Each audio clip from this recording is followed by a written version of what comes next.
এতটুকু গোস্ত তো আমার জন্য হবে না। তুই একটা হাতিকেই ধরে আন, সেটাকে আমি রেঁধে দেই। দুরু আর ভালোই লাগে না এখন, হাতি পাই কোথা থেকে? এখন হাতি যে কোথায় পাই? দুরু ভালো লাগে না, হাঁটতে থাকি। ওই মনস্টার আমাকে একটা হাতি দে, না হলে তোকে মেরে ফেলবো। তুই আমাকে মারবি? তুই তো আমার কাছে কিছুই না।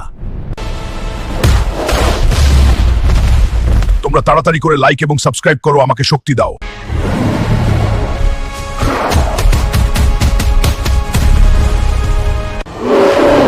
এই হাতিকে আমি রান্না না খাও। এই নাও মা, আমি হাতি এনেছি, এখন আমাকে রান্না করে খাওয়াও। আরে পাগল, আমি তো মজা করে বলেছিলাম, তুই তো আসলে এনে দিলি। যা পাগলে, হাতিকে রান্না করে খাওয়া যায়, এটা কি জঙ্গলে ছেড়ে দিয়ে আয়। এত কষ্ট করে হাতি আনলাম। গাইজ, আমি হাতিকে ছেড়ে দিয়ে আসছি, তোমরা তাড়াতাড়ি করে লাইক সাবস্ক্রাইব করে দাও।